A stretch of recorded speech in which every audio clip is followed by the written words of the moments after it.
кетейинчи. Азыр усаңа шок болосуң элек. Мен деги дүйнө түшүп. Сен бар да.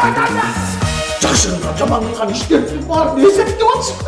Уурдаган, алдаган, Акмак, скотина, какта жүрөсүң? ичкен, чеккен. Чеккен жок, нормальный. Эки көзүмө постоянно көрүнүп атат. Ну-ка, меня быстренько разберись. Бизди сен эле көрө аласың. Эмне болуп атасың? Балам, ким менен сүйлөшүп атасың? Биз сенин бул жашоодо жасаган жаман иштериңдин примерный списогун түзүп койдук. 4 күндүн ичинде ушунун баардыгын оңдоп чыгыш керек. Бир эле күн жетет болчу мага. Мен деген кристально чистый адаммын. Ушунчабы? Ой, мен кечирим сурабадым. Уурдаган нерселердин баардыгын кайтарып бериш керек. Мамлекеттенби же элденби? Айырмасы бар. Атамдан уурдаган сигареттерди кайра ордуна коюп атам. Сен эмне жашынып атасың? Сен баары көрүнбөйсүң. Сен андыраш болуп кеттиң. Дайыма эле урулуп да жүрт дейсиң. Өлөрүңө 3 күн калганына жилет этип атасың.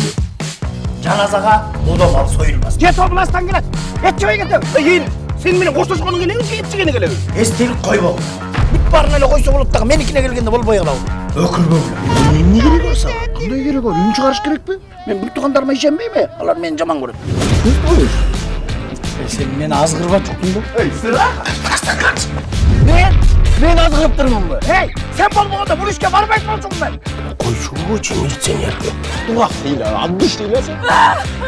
2 күнүн ичинде кандай соо иштер жасасак? Күйөөсү аялынан нааразы болсо, аялы бейишин эшигин аттабайт. Аялың нааразы болсочу? Ал убакта феминизм жок болчу да. Балдык актёрго эмнеге жаздың дейм да? Туура дейм, ушундан башка актер калбай калгансың, бүт эле кинодо ушу жүрөт. Адам болуп жаралып дүйнөгө бир келген конокпуз. Негизичи машинаны сатам деп анан машина тарынып бузулуп калат дегенге ишенсе болобу же болбойбу?